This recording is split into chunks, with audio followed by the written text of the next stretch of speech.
Assalamualaikum warahmatullahi wabarakatuh. Bismillahirrahmanirrahim. Alhamdulillahi rabbil alamin. Wassalatu wassalamu ala ashrafil anbiya'i wa imamil mursalin Sayyidina wa nabiyyina Muhammadin wa ala alihi wa sahbihi ajma'in. Amma ba'du, fasubhanaka la ilma lana illa ma 'allamtana innaka antal alimul hakim. Allahumma 'allimna ma yanfa'una wanfa'na bima 'allamtana wa zidna ilma wa fiqhan fid din ya rabbal alamin. Bapak Ibu, saudara-saudari, para peserta ngaji online Kitab Riyadhus Shalihin yang dirahmati Allah Subhanahu wa taala. Alhamdulillah wa syukrulillah. Pada malam hari ini dengan rahmat dan izin Allah Subhanahu wa ta'ala, kembali kita dapat melanjutkan kajian Kitab Riyadhus Shalihin yang insya Allah pada malam hari ini kita sampai masih di bab mujahadah, yaitu pada hadis yang ke-98. Bapak Ibu, saudara-saudari yang dirahmati oleh Allah Subhanahu wa taala, marilah kita awali pengajian kita dengan membaca Ummul Quran, suratul Fatihah. Mudah-mudahan Allah Subhanahu wa taala memberkahi pertemuan kita hingga akhir. A'udzubillahi minasyaitonir rajim. Bismillahirrahmanirrahim. Alhamdulillahirabbil alamin. Arrahmanir rahim. Maliki yaumiddin. Iyyaka na'budu wa iyyaka nasta'in. Ihdinas siratal mustaqim. Siratal ladzina an'amta 'alaihim ghairil maghdubi 'alaihim waladdallin. Amin. Salawat teriring salam kita sampaikan kepada Nabi besar Muhammad sallallahu alaihi wasallam beserta keluarga dan para sahabatnya. Bapak Ibu yang dirahmati oleh Allah Subhanahu wa taala, insyaallah pada malam hari ini kita akan memulai dari hadis yang ke-98 atau hadis yang keempat pada bab mujahadah. Qala al-Imam an-Nawawi rahimahullahu taala wa nafa'ana bihi wa bi'ulumihi fid dharain. Berkata Al-Imam An-Nawawi, semoga Allah Subhanahu wa taala merahmati beliau dan memberi manfaat kepada kita dengan ilmu dan karya-karya beliau baik di dunia maupun di akhirat. Ar-Rabi'u, hadis yang keempat, an Aisyah radhiyallahu anha anna an-nabiyya sallallahu alaihi wasallam kana yaqumu minal laili hatta tatafattara qadamahu. Dari Ibunda Aisyah radhiyallahu anha bahwasanya Nabi Muhammad sallallahu alaihi wasallam bangun dari malamnya, bangun di sebagian malamnya. Maksudnya adalah melakukan salat malam atau salat tahajud. Hatta tatafattara qadamahu, sampai kedua kakinya pecah. Kedua kakinya pecah-pecah saking lamanya berdiri. Faqultu lahu, maka aku berkata kepada beliau, kata Aisyah, Ibunda Sayyidah Aisyah radhiyallahu anha berkata, aku berkata kepada beliau, lima tasna'u hadza ya Rasulullah, mengapa engkau melakukan hal ini wahai utusan Allah, wahai Rasulullah sallallahu alaihi wasallam? Padahal kata Aisyah radhiyallahu anha, wa qad ghafarallahu laka ma taqaddama min dzambika wa ma ta'akhkhar. Padahal Allah telah betul-betul mengampuni untukmu dosa-dosamu yang telah lalu maupun yang akan datang. Qala Rasulullah sallallahu alaihi wasallam bersabda menjawab, afala uhibbu an akuna 'abdan syakura? Tidakkah aku suka menjadi hamba yang banyak bersyukur? Hadis ini muttafaqun alaih, disepakati, diriwayatkan oleh Al-Imam Al-Bukhari dan Al-Imam Muslim. Hadza lafzul Bukhari. Adapun redaksi ini yang disebutkan oleh Al-Imam An-Nawawi adalah redaksi dari Al-Imam Al-Bukhari.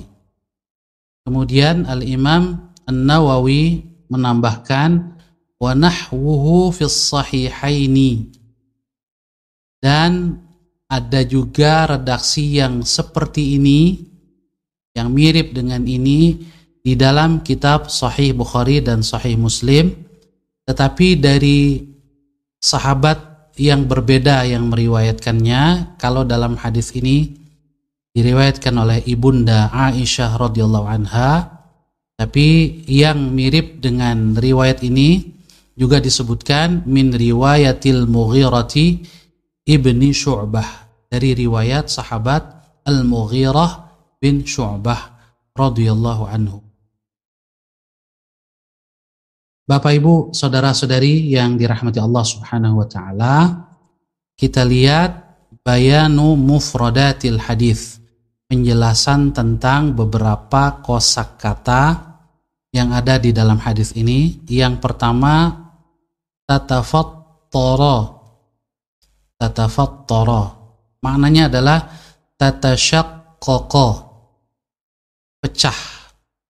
Di dalam riwayat lain disebutkan tawarramat qadamahu, sampai kaki Rasulullah SAW saking lamanya berdiri itu tawarramat, bengkak. Nah, dua riwayat ini tentu saja tidak bertentangan, karena kaki yang bengkak lama-kelamaan akan pecah juga, akan melepuh saking lamanya berdiri. Kemudian juga di dalam hadis ini disebutkan, di mana Ibunda Aisyah bertanya, wa qad ghafarallahu laka ma taqaddama min dzambika wa ma ta'akhkhar. Mengapa engkau melakukan ini ya Rasulullah, berdiri sampai demikian di dalam sholat, padahal dosa-dosamu telah diampuni oleh Allah. Nah, ini maksud dengan dosamu, min dzambika, di sini dijelaskan adz-dzambu fi haqqir rasuli sallallahu alaihi wasallam innama min qabilil ajzi an tawfiyati ma yajibu lirrububiyyati minal i'zami wal ikbari wasyukri. Dosa dalam konteks para nabi, wabil khusus Nabi kita Muhammad sallallahu alaihi wasallam, ini bukanlah dosa seperti kita, tetapi innama min qabilil ajzi an tawfiyati ma yajibu lirrububiyyati minal i'zami wal ikbari wasyukri.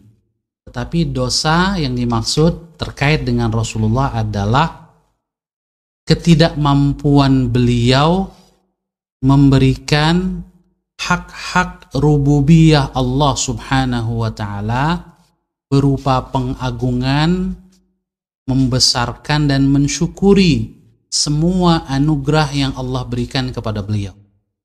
Nah, ini tentu saja sehebat apapun seorang manusia atau seorang rasul atau seorang nabi, dia tidak akan mampu memenuhi full hak-hak rububiyah Allah Subhanahu wa ta'ala berupa syukur, pengagungan, membesarkan namanya dan seterusnya.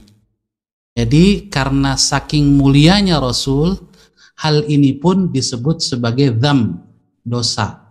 Nah, oleh Allah Subhanahu wa ta'ala sudah diampuni, baik yang lalu maupun yang akan datang. Kemudian Rasul menjawab pertanyaan istri beliau Ibunda Aisyah radhiyallahu anha, afala uhibbu an akuna abdan syakura. Dalam riwayat lain, afala akunu abdan syakura.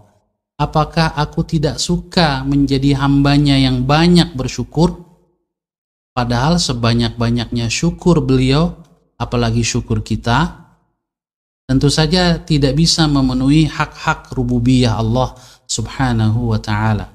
Tidakkah aku suka menjadi hambanya yang bersyukur?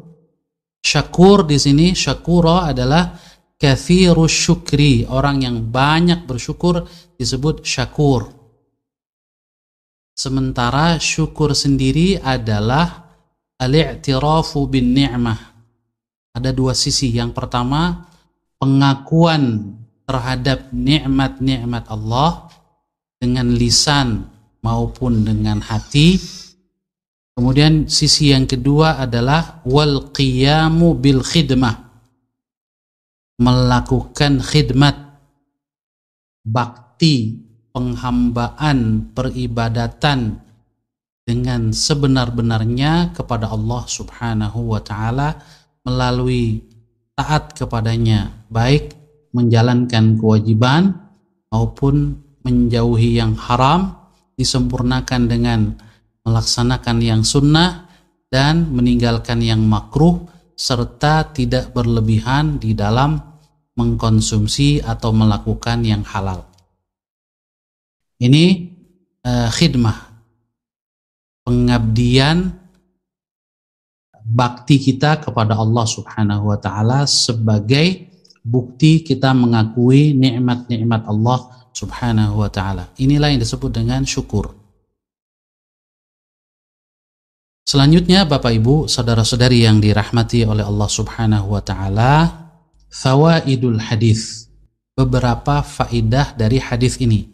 Yang pertama, qala Ibnu Abi Hamzah, berkata Ibnu Abi Hamzah, salah seorang ulama arifin, seorang ulama yang ma'rifat kepada Allah subhanahu wa ta'ala, beliau mengatakan, la yakhturu bi khatiri ahadin anna adh-dhunuba allati akhbara Allah ta'ala annahu bifadlihi ghafaraha lin-nabiy sallallahu alaihi wasallam min qabili ma naqa'u nahnu fiha. Jangan sampai terlintas dalam benak salah satu di antara kita kaum muslimin bahwasanya dosa yang diinformasikan oleh Allah terkait dengan nabi atau rasul sallallahu alaihi wasallam yang Allah telah mengampuninya itu seperti dosa-dosa kita yang kita terjatuh, bahkan seringkali terjatuh di dalamnya. Ma'adzallah, mustahil. Ya, Allah subhanahu wa ta'ala tidak mungkin membiarkan nabinya seperti itu. Jadi Allah subhanahu wa ta'ala menjaga para nabi dan para rasul, apalagi Nabi kita Muhammad sallallahu alaihi wasallam, dari dosa-dosa seperti yang kita lakukan. Mengapa? Li'annal anbiya'a ma'sumun. Sebab di antara salah satu sifat mendasar seorang nabi adalah al-ismah, ma'sum, dijaga, terjaga dari, pertama, minal kabair bil ijma', terjaga atau dijaga dari dosa-dosa besar. Ini sepakat para ulama, tidak ada perbedaan pendapat bahwa seluruh nabi dan rasul itu ma'sumuna minal kabair, dijaga dari dosa besar. Kemudian juga disepakati oleh para ulama wa minas saghairil lati fiha radzail, juga para nabi itu dijaga dari dosa-dosa kecil tetapi yang mengandung unsur kerendahan semangat dan kesungguhan, itu para nabi dijaga. Kemudian juga kata Ibnu Abi Hamzah, amma as-saghairul lati laysa fiha radha'il fa fiha khilafun bainal ulama. Adapun dosa yang sangat kecil yang tidak mengandung unsur kerendahan atau kehinaan, maka para ulama ada perbedaan pendapat. Apakah para nabi dan para rasul itu dijaga dari hal-hal seperti itu? Namun al-aktsaru, mayoritas ulama, ala annahum ma'sumuna minha kama usimu minal kabair.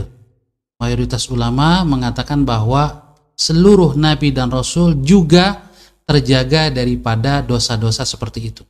Dosa kecil meskipun tidak mengandung radzail, hal-hal yang rendah, mereka juga dijaga dari hal-hal seperti itu, sebagaimana mereka dijaga dari dosa-dosa besar maupun dosa-dosa kecil yang mengandung unsur kerendahan.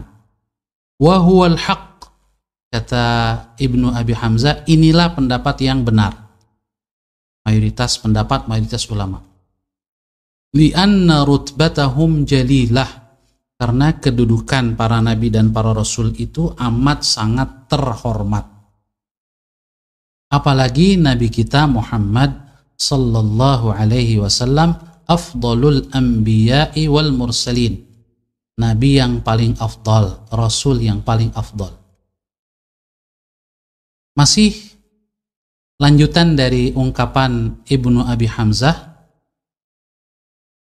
yang juga sudah kita singgung pada penjelasan makna dzam tadi, ya, makna dosa.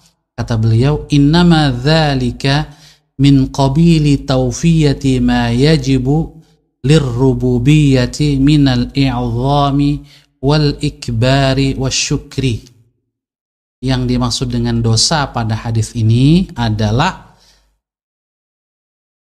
ketidakmampuan memenuhi pengagungan, membesarkan dan mensyukuri apa yang menjadi hak-hak rububiyah Allah subhanahu wa ta'ala.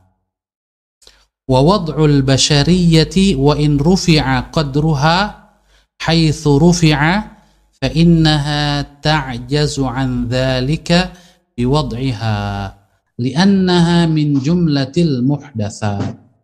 Dan kondisi seorang manusia, meskipun atau bagaimanapun tinggi kedudukannya dan derajatnya, itu pasti tidak mampu melakukan pengagungan hak-hak syukur yang menjadi hak rububiyah Allah subhanahu wa ta'ala. Karena manusia itu bagaimanapun adalah muhdatsat, makhluk yang memiliki berbagai keterbatasan. Juga ditambah lagi, kata Ibnu Abi Hamzah, wa kathratun ni'ami 'ala alladhi rufi'a qadruhu aktsaru min ghairihi. Justru seorang manusia, seorang nabi atau seorang rasul yang diberi banyak nikmat oleh Allah subhanahu wa ta'ala, dengan ditinggikan derajatnya lebih banyak atau lebih tinggi daripada yang lain, maka semakin banyak pula nikmat Allah yang diberikan kepadanya. Fatadha'afatil huquq, maka kewajiban syukurnya pun semakin banyak kalau mau diimbangi dengan syukur. Fatadha'afatil huququ alaihi, maka beban atau kewajiban bersyukur atas derajat yang ditinggikan oleh Allah subhanahu wa ta'ala juga mesti disyukuri. Fahasalal ajzu, maka otomatis semakin tidak mampu manusia itu untuk mensyukuri nikmat Allah subhanahu wa ta'ala. Maka dari sinilah fal ghufranu lidzalik, datang ampunan Allah. Arah ampunan Allah itu datang dari sisi ini, yaitu ketidakmampuan seorang manusia sehebat apapun dia untuk mensyukuri nikmat-nikmat Allah subhanahu wa ta'ala. Itulah dosa dalam tanda kutip bagi seorang nabi atau seorang rasul. Jadi bukan dosa-dosa seperti dosa-dosa kita. Yang kedua, faedah hadis ini, au yuqal, Dapat juga dikatakan atau dengan kata lain, fa innahu li'uluwi qadrihi sallallahu alaihi wasallam kana ma yaqa'u minhu walau khilaful awla yu'tabaru dhanban bihaqqihi ghaira annahu yakunu maghfuran lahu la yu'akhadhu bihi. Ini bukan ungkapan Ibnu Abi Hamzah, tetapi saya kutip dari Nuzhatul Muttaqin. Jadi Rasul itu saking tinggi kedudukannya sallallahu alaihi wasallam, maka apa yang terjadi pada beliau, meskipun hanya sekedar melakukan sesuatu yang baik tapi ada yang lebih baik, beliau melakukan sesuatu yang baik tapi ada pilihan yang lebih baik, maka ketika itu terjadi pada beliau, itu disebut dzam, dosa, saking tinggi derajat beliau. Jadi ada ungkapan hasanatul abrari sayyiatul muqarrabin, perbuatan baik orang-orang yang baik, yang kebaikannya biasa, itu bisa jadi bagi muqarrabin, orang-orang yang sangat dekat kedudukannya dengan Allah, itu adalah cacat atau keburukan. Saking tingginya derajat orang tersebut di sisi Allah Subhanahu wa ta'ala. Jadi ada perbuatan baik yang dilakukan oleh Rasul, tapi di sisi Allah ada yang lebih baik, maka itu adalah dzam. Padahal sebetulnya adalah khilaful aula saja, melakukan sesuatu yang tidak lebih baik meskipun tetap baik, itu dzam, masuk kategori dzam, dosa, dan itu diampuni oleh Allah Subhanahu wa ta'ala. Seperti misalnya dalam kasus ketika Rasulullah SAW dalam perang Badar, tawanan perang Badar oleh Rasulullah SAW diampuni, tidak dihukum. Ini diampuni, dihalalkan, dibolehkan oleh Allah Subhanahu wa ta'ala, meskipun yang lebih aula adalah menghukum mereka dengan hukuman yang pantas, ya, yang berhak dihukum mati dan seterusnya, sebagaimana disebutkan di dalam surat Al-Anfal. Nah, ini maghfurun lahu, diampuni oleh Allah Subhanahu wa ta'ala, karena semuanya adalah baik, ya, pilihan-pilihan yang memang ada di dalam syariat. Yang berikutnya, yajibu an takuna ni'matu sababan li ziyadati syukri. Hadis ini memberikan faidah kepada kita bahwasanya nikmat itu harus menjadi sebab yang mendorong kita untuk ziyadati syukri, menambah syukur kita kepada Allah Subhanahu wa ta'ala. Hendaknya setiap kali kita merasakan ada tambahan nikmat dari Allah Subhanahu wa ta'ala, baik materi maupun non materi, hendaknya kita juga menambah syukur kita kepada Allah Subhanahu wa ta'ala.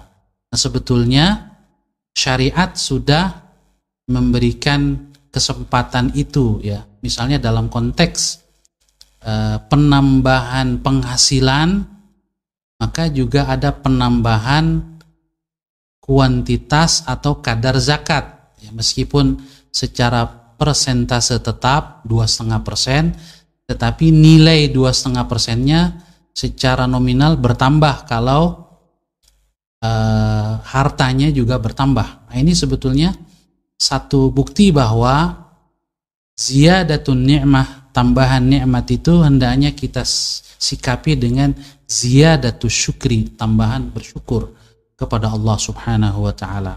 Dalam konteks sholat, tidak mungkin kita menambah sholat wajib yang 5 waktu, dia tidak boleh ditambah, tetapi kita bisa menambah dengan sholat-sholat sunnah sebagai tanda syukur kita kepada Allah Subhanahu wa ta'ala. Bapak Ibu saudara-saudari yang dirahmati Allah Subhanahu wa ta'ala, kita lanjutkan dengan hadis yang ke-99. atau hadis kelima pada bab mujahadah. Al-khamisu an Aisyah radhiyallahu anha annaha qalat, dari ibunda Aisyah radhiyallahu anha bahwasanya beliau telah berkata, kana Rasulullah sallallahu alaihi wasallam idza dakhala al-'ashru ahya al-lailah wa ayqadha ahlahu wa jadda wa shadda al-mi'zara, muttafaqun alaih.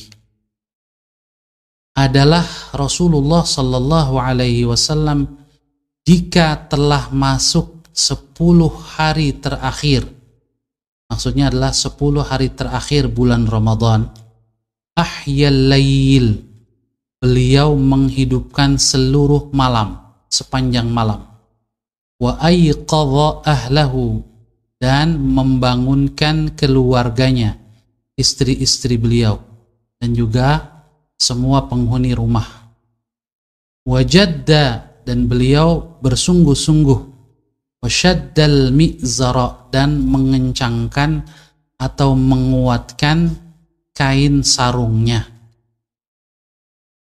Hadis ini muttafaqun alaih, disepakati, diriwayatkan oleh Al-Imam Al-Bukhari dan Al-Imam Muslim.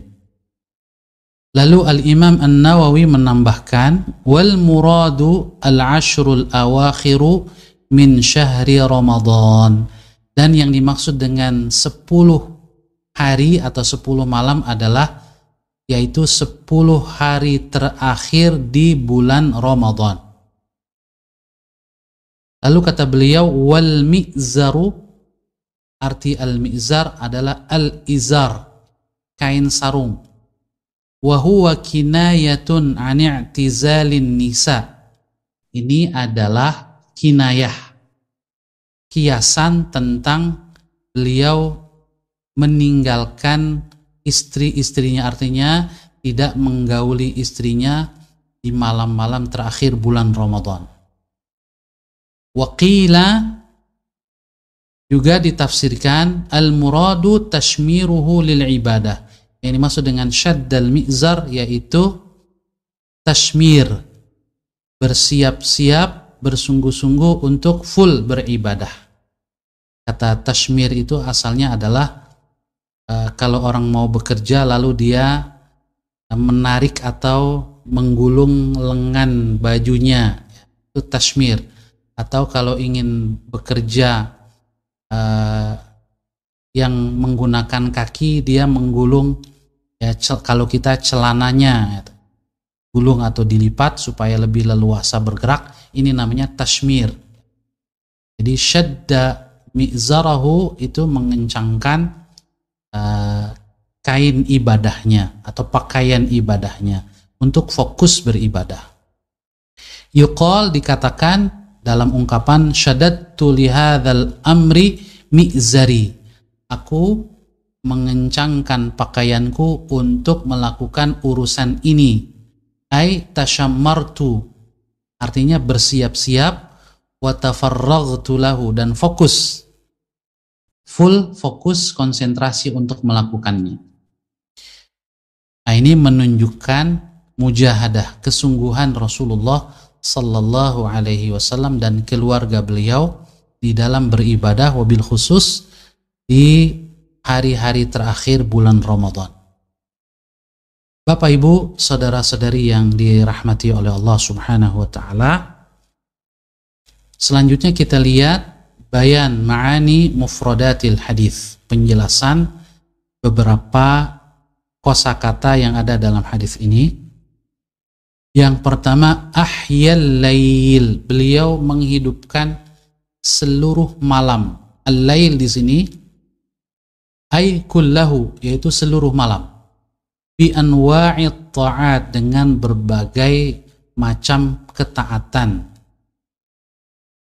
Wa mahallun nahyi an qiyamil laili kullihi al-waridi fi hadits Abdullah bin Umar fi man dawama ala dhalika jami'a layali sanati li'annahu mudirrun bil badani wal aqli. pertanyaannya, mengapa Rasulullah SAW menghidupkan seluruh malam di bulan Ramadan atau di akhir 10 hari terakhir Ramadan? Bukankah ada larangan, ada riwayat dari Rasul sendiri, dari Abdullah bin Umar, bahwasanya ada larangan untuk menghidupkan seluruh malam, jadi tidak tidur semalaman. Lalu bagaimana dengan hadis ini? Bagaimana mengkompromikannya? Kata Ibnu Allan dalam kitabnya Dalilul Falihin, ya, larangan di dalam hadis riwayat Abdullah bin Umar itu fi man dawama ala dzalika jami'a layalis sanah. Itu bagi yang terus-menerus melakukannya, menghidupkan malam, tidak tidur di malam hari sepanjang tahun, sepanjang bulan, sepanjang tahun. Itu yang tidak boleh. Mengapa? Li'annahu mudirrun bil badan. Karena hal itu bisa membahayakan atau memberi madarat bagi tubuh, kesehatan tubuh. Wal aql, juga pada akal. Jadi harus istirahat. Oleh karena itu, dalam malam-malam biasanya di luar Ramadan, Rasulullah SAW tetap tidur. Misalnya dalam hadis, aqumu wa arqud, atau aqumu wa anam. Aku bangun malam, aku juga tidur, atau aku tidur, aku juga bangun malam. Jadi ada tidurnya, ya, tidak sepanjang malam untuk sholat. Namun kalau itu dilakukan di malam-malam tertentu yang memang memiliki keutamaan yang sangat luar biasa, maka ini boleh, tidak masuk dalam larangan. Misalnya 10 hari terakhir Ramadan. Sebagaimana juga misalnya ya, kita menemukan hadis tentang larangan mengkhatamkan Quran kurang dari 3 hari. Kata para ulama, ini larangan ini berlaku bagi yang melakukannya rutin. Sepanjang tahun dia setiap kurang dari 3 hari, sehari sekali khatam. Ini tidak boleh atau makruh. Tetapi kalau dalam momen-momen tertentu, misalnya ketika seseorang sedang berada di Mekah atau Madinah, sedang melaksanakan ibadah umroh di Mekah, di Madinah, dan memang tidak ada pekerjaan dan kewajiban lain selain ibadah, maka dia boleh saja mengkhatamkan Quran dalam seharian, atau 2 hari, atau kurang dari 3 hari, boleh, tidak termasuk yang dimakruhkan. Atau di bulan Ramadan, karena bulan Ramadan juga momentum atau waktu khusus yang ada fadilahnya, maka boleh. Tetapi merutinkan sepanjang tahun dan sepanjang usia ini makruh, karena bisa jadi menyebabkan kita lalai dari kewajiban-kewajiban yang lain, kewajiban terkait dengan keluarga, dengan tetangga, dan lain-lain. Akan tetapi dalam momen-momen tertentu tidak dilarang. Kemudian wa aiqadha ahlahu, Rasulullah SAW membangunkan keluarganya. Untuk apa? Lis salati, untuk melaksanakan salat.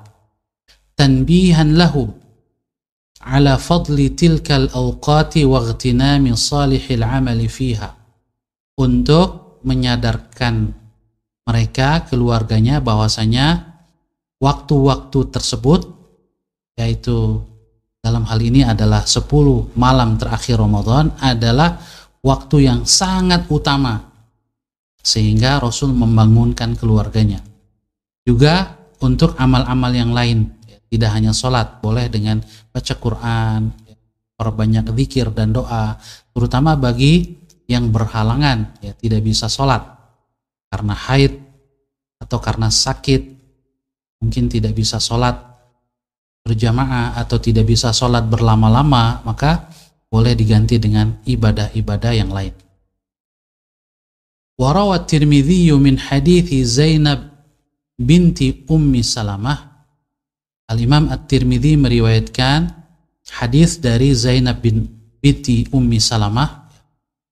lam yakunin nabiyyu sallallahu alaihi wasallam idza baqiya min ramadhana asyratu ayyamin yada'u ahadan min ahli baitihi yutiqul qiyama illa aqamahu. Rasulullah sallallahu alaihi wasallam kalau Ramadan tinggal 10 hari terakhir, beliau tidak membiarkan salah satu di antara anggota keluarganya kecuali pasti beliau bangunkan untuk beribadah kepada Allah Subhanahu wa ta'ala. Kemudian faedah hadis ini yang pertama, at-targhibu fi ightinamil awqatil fadilati bil a'malis salihah. Hadis ini menunjukkan targhib, motivasi, dorongan yang kuat bagi kita fi ightinamil awqatil fadilah, untuk memanfaatkan, mengoptimalkan waktu-waktu utama, waktu-waktu yang memang Allah pilih ya sebagai waktu-waktu terbaik bil a'malis salihah, untuk melakukan amal saleh. Yang kedua, faedah hadis ini yustahabbu, sangat disukai, sangat dianjurkan. Meskipun tidak wajib, tapi sangat dianjurkan. Sunnah muakkadah, sunnah yang sangat dikuatkan. Apa itu? Ihya'ul lail, yaitu menghidupkan malam. Fi Ramadan, di bulan Ramadan. Wala siyyamal ashru al-awakhiru minhu, terutama 10 malam terakhir dari bulan Ramadan. Bapak Ibu saudara-saudari yang dirahmati Allah Subhanahu wa taala, selanjutnya kita masuk ke hadis yang ke-100. Alhamdulillah, dengan rahmat dan izin Allah kita sampai ke hadis yang ke-100 dari kitab Riyadhus Shalihin, atau hadis ke-6 pada bab mujahadah. As-sadisu an Abi Hurairah radhiyallahu anhu qala. Hadis ke-6 dari Abu Hurairah radhiyallahu anhu, beliau berkata, qala Rasulullah sallallahu alaihi wasallam, telah bersabda Rasulullah sallallahu alaihi wasallam, al-mu'minul qawiyyu khairun wa ahabbu ilallahi minal mu'minid dha'ifi wa fi kullin khair. Seorang mukmin yang kuat lebih baik dan lebih dicintai Allah daripada mukmin yang lemah, meskipun pada masing-masing dari keduanya ada kebaikan. Wa fi kullin khairun. Bacanya saya ingatkan adalah wa fi kullin khairun. Lamnya tanwin, wa fi kullin khairun, dan pada keduanya, baik yang kuat maupun yang lemah, karena sama-sama beriman ada kebaikannya. Tetapi yang kuat lebih baik daripada yang lemah. Lalu Rasul melanjutkan, ihris ala ma yanfa'uka. Bersemangatlah, antusiaslah terhadap apapun yang bermanfaat bagimu. Wasta'in billahi wala ta'jaz. Dan mintalah pertolongan kepada Allah dan jangan kamu merasa lemah. Wa in asabaka syai'un fala taqul law anni fa'altu kana kadza wa kadza. Dan jika kamu mengalami musibah yang menimpamu, sesuatu yang tidak kamu sukai, yang tidak kamu harapkan, atau yang tidak sesuai dengan rencanamu, fala taqul, jangan kamu katakan law anni fa'altu kana kadza wa kadza. Coba saya lakukan ini, pasti jadinya akan begini dan begini. Nah, ini kata Rasul, jangan katakan itu. Walakin, tapi qul, katakanlah, qaddarallahu, Allah telah menetapkan, Allah telah mentakdirkan. Wa ma syaa fa'al, dan apa yang Allah kehendaki, Dia akan melakukannya. Itulah yang terjadi. Mengapa? Fa inna law, karena kata seandainya itu taftahu amal syaitan, bisa membuka kerja setan, bisa membuka fungsi setan untuk menyesatkan kita, memberi peluang kepada setan untuk bekerja menyesatkan kita. Kalau kita mengatakan, coba ya seandainya saya lakukan ini pasti tidak akan terjadi ini, pasti yang terjadi itu dan itu. Nah, jangan katakan itu kalau sudah terjadi. Hadis ini rawahu Muslim, diriwayatkan oleh Al-Imam Muslim. Bapak Ibu saudara-saudari yang dirahmati Allah, bayanu ma'ani mufradatil hadis. Kita lihat penjelasan kosakata hadis ini. Yang pertama, al-qawi, ya, al-mu'minul qawi, mukmin yang kuat. Al-Imam Al-Qurtubi menjelaskan, yaitu al-qawiyul badani wan nafsi al-madi al-azimah. Yang dimaksud dengan kuat di sini adalah kuat badan dan jiwa. Jadi tidak hanya badan. Bahkan kalau kuat badan tapi tidak digunakan untuk ketaatan, yang percuma, tidak lebih baik daripada mukmin yang lemah. Jadi kekuatan badan harus diiringi dengan kekuatan jiwa. Wan nafs artinya kekuatan untuk mengontrol hawa nafsu. Al-madi al-azimah, yang punya tekad atau azimah, azam yang lancar, yang move on, ya, membuat dia selalu bergerak, ya, tidak diam. Alladzi yasluhu lil qiyami bi wadhaifil ibadat, yang semua itu, ya, kekuatan badan, jiwa dan tekad itu membuat orang ini layak atau laik untuk melaksanakan tugas-tugas ibadah. Minal haji, berupa haji misalnya, ya. Tentu saja haji ini ibadah yang memerlukan kekuatan fisik. Tapi orang yang kuat fisiknya kalau nggak punya niat, tidak punya tekad untuk ibadah haji juga tidak akan pergi haji. Bahkan mungkin sudah hartanya banyak tapi sayang untuk pergi haji padahal sudah mampu. Wassaum juga kuat untuk puasa. Termasuk wal amri bil ma'ruf, melakukan amar ma'ruf nahi munkar. Ini perlu kekuatan fisik, kekuatan badan, dan juga mental, dan juga keberanian. Apalagi nahi munkar, ini pasti melarang orang lain berbuat kemungkaran.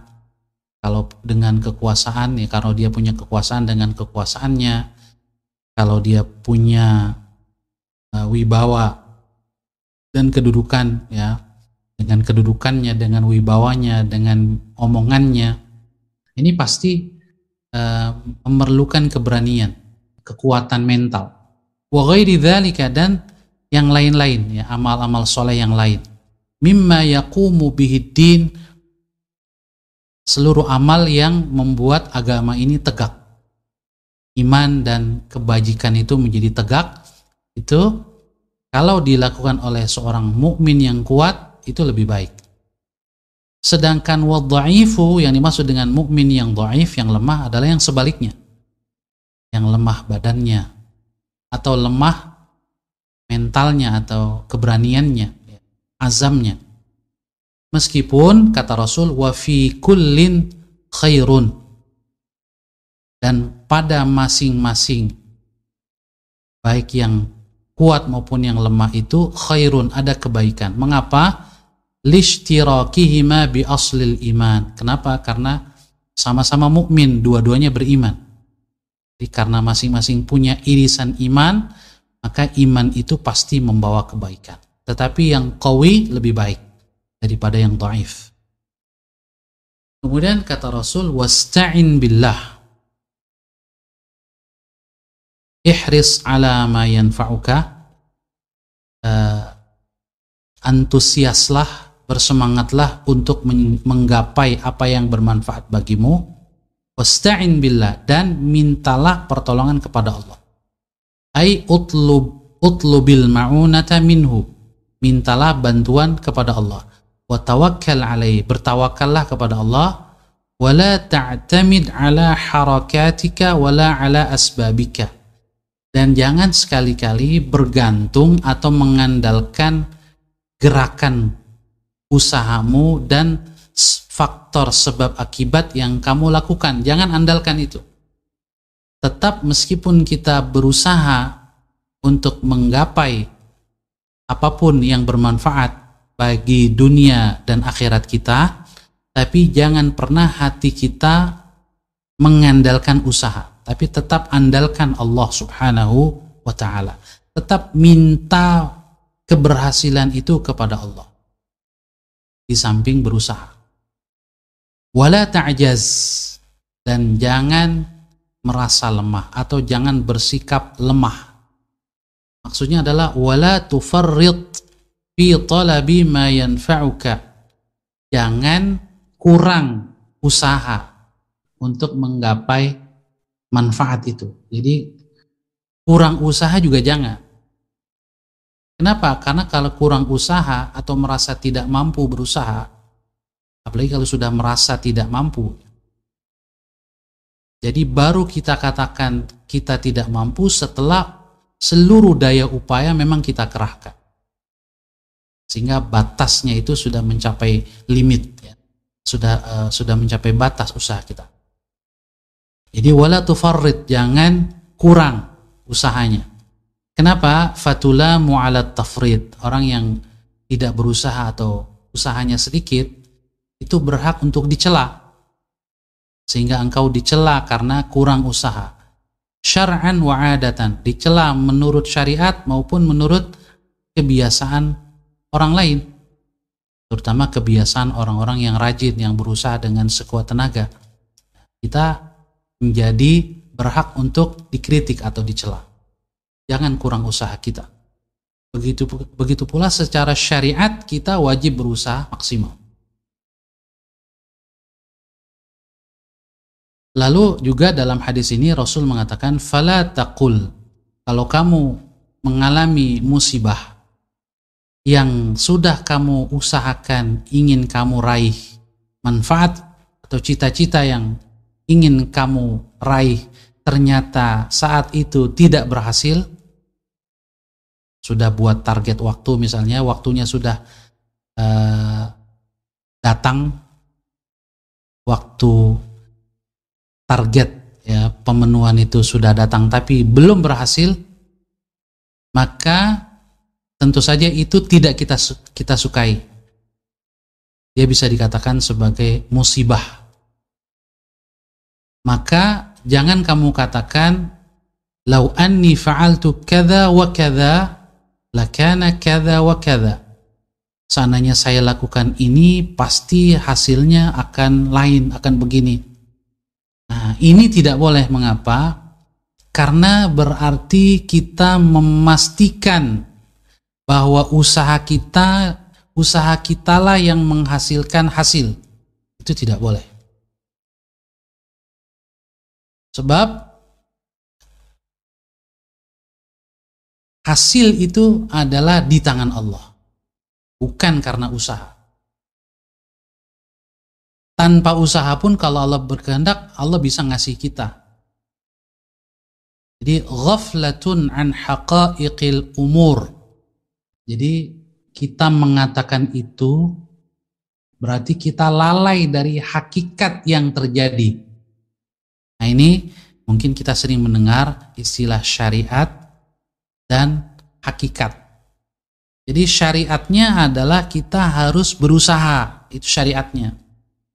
Tapi hakikatnya adalah Allah Subhanahu wa ta'ala menentukan hasil tidak bergantung kepada usaha. Jadi ketika kita mengatakan kalau saya melakukan ini, seandainya saya lakukan ini pasti akan berhasil, itu berarti kita melupakan hakikat kekuasaan Allah Subhanahu wa ta'ala, bahwa Allah Subhanahu wa ta'ala dalam menetapkan sesuatu tidak harus dengan sebab akibat. Allah tidak terikat dengan sebab akibat. Jadi ghaflatun an haqa'iqil umur, orang yang berkata seperti itu dia lalai dengan hakikat urusan ini, bahwasanya anna kulla syai'in biqadarin maqdur, bahwa segala sesuatu itu sudah ditetapkan, sudah ada ketetapannya. Wa qadarullahi la yahtaju ila ayyi sabab, dan ketetapan Allah sama sekali tidak memerlukan sebab apapun. Allah menetapkan sebab, tapi dia tidak membutuhkan sebab. Ini hakikat yang harus kita pahami. Oleh karena itu, berusahalah, karena usaha adalah syariat, aturan yang Allah tetapkan, kewajiban yang harus kita lakukan. Tapi hati kita, perasaan kita jangan bergantung kepada usaha. Bergantunglah kepada Allah Subhanahu wa ta'ala. Itulah hakikat yang harus kita fahami. Nah, ketika kita mengatakan lau, andai, dan seterusnya, ini taftahu amal syaitan, kata Rasul, membuka kerja setan, membuka peluang setan untuk merusak akidah kita, merusak tawakal kita kepada Allah Subhanahu wa ta'ala. Apalagi bisa membuat kita bersedih, berlarut-larut, lalu tidak move on. Nah, tetapi kalau seandainya yang kita lakukan melihat masa lalu adalah mengevaluasi, jadi faktor sebab akibat itu boleh kita evaluasi. Seharusnya saya melakukan ini, seharusnya saya tidak melakukan itu, boleh. Tetapi jangan memastikan seandainya saya lakukan pasti berhasil. Nah, memastikan ini berarti kita lalai dari hakikat bahwasanya Allah Subhanahu wa ta'ala tidak memerlukan sebab apapun untuk mentakdirkan sesuatu. Jadi taftahu amal syaitan maknanya wasawisahu, kita membuka was-was setan. Setan yang membisikkan kita berbagai hal yang dampaknya mufdiyati ilal khusran, membuat kita rugi dari keyakinan kepada takdir Allah, rugi dari keimanan bahwa Allah Subhanahu wa ta'ala dialah yang segala-galanya, bahwa sakit kita sembuh karena Allah, bukan karena obat, bahwa berhasil karena Allah, bukan karena usaha kita. Tapi usaha itu wajib, berobat itu wajib, karena dia adalah syariat yang Allah tetapkan. Faedah hadis ini yang pertama, innal quwwata wad-dha'fa innama huwa bin-nisbati limujahadatin nafsi wal muhafadhati 'ala at-tha'ah wa fi'li ma yanfa'un nasa wa daf'i syarri 'anhum. Bahwasanya kekuatan dan kelemahan itu diukur dari sejauh mana mujahadah kita, kesungguhan diri kita, mujahadatun nafs, kesungguhan diri kita melawan hawa nafsu kita sendiri. Jadi kalau kita mampu mengendalikan dan menundukkan hawa nafsu, maka pada hakikatnya kita kuat. Kalau kita tidak mampu, berarti kita lemah. Meskipun badan kita secara fisik kuat.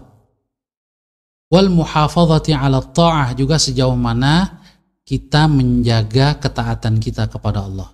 Orang yang mampu menjaga stabilitas secara relatif, dia bisa menjaga ketaatannya, itulah orang yang kuat. Wa fi'li ma yanfa'un nas, melakukan perbuatan yang bermanfaat bagi orang lain. Wa daf'i syarri 'anhum, juga melakukan perbuatan yang bisa menolak atau mencegah keburukan mengenai orang lain, mengenai diri, keluarga, dan orang lain. Inilah standar kekuatan ya, menurut syariat. Yang kedua, yajibu 'alal insani an yahrisa 'ala ma fihi naf'uhu min amri ad-dini wad dunya. Wajib bagi setiap manusia, apalagi seorang muslim, untuk antusias, untuk concern ya, untuk memperhatikan semua yang bermanfaat bagi dirinya. Min amri din, baik urusan agama, wad dunia, maupun urusan dunianya. Jadi tidak hanya urusan agama, juga urusan dunia. Apa yang bermanfaat bagi kita itu harus kita berusaha semangat meraihnya. Bihaitsu, untuk apa? Yasunu dinahu, menjaga agamanya. Wa iyalahu, juga menjaga kehormatan keluarga. Wa makarimi akhlaqihi, dan juga akhlaknya. Misalnya orang yang tidak berusaha mencari rizki yang halal, tidak punya semangat untuk memenuhi kebutuhan diri dan keluarganya, ini berarti dia tidak menjaga kehormatan diri dan keluarganya. Apalagi itu dibuktikan kemudian dia menjadi beban orang lain, minta-minta kepada orang lain. Maka dia harus meningkatkan semangatnya untuk mencari rizki, karena rizki itu bermanfaat bagi diri dan keluarga. Wa an yasta'ina ala dzalika billahi ta'ala, dan dalam melakukan usaha itu dia harus tetap meminta kepada Allah subhanahu wa ta'ala, mengandalkan Allah dan tidak mengandalkan usahanya, mengandalkan Allah subhanahu wa ta'ala. Nah, sikap seperti ini itu manfaatnya adalah kalau kita berhasil, kita tidak sombong. Kita yakin betul bahwa apa yang kita peroleh ini semata-mata anugerah dari Allah, bukan karena usaha kita. Dan ketika kita gagal juga kita tidak kecewa berlebihan, tapi kita tetap mengembalikan itu kepada Allah subhanahu wa ta'ala.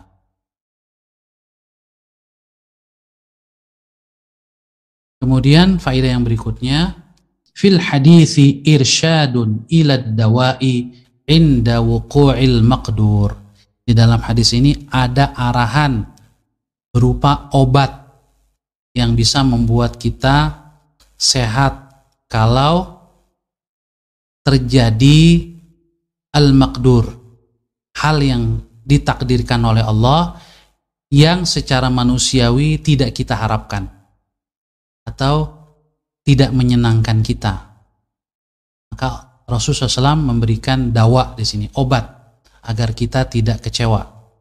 Wa dzalika, obatnya adalah bit taslimi li amrillah, berserah diri kepada putusan Allah. War ridha bi qada'ihi wa qadarih, ridha dengan qada dan qadarnya.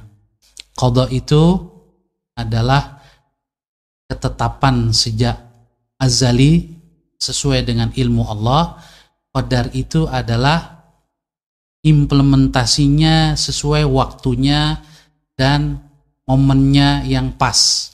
Itu qadar, dengan rinci kapan waktunya, berapa besarnya, ya, kemudian kepada siapa, untuk siapa, dan seterusnya. Itu qadar secara rinci. Jadi kita ridha dengan apa yang telah ditetapkan oleh Allah subhanahu wa ta'ala. Wal i'radi 'anil iltifati lima madha, dan jangan terlalu menengok ke belakang. Maksudnya adalah menangisi masa lalu berlebihan, trauma masa lalu yang berlebihan. Ini jangan seperti itu. Fa inna dzalika yaqulu ilal khusran, karena hal itu bisa membuat kita merugi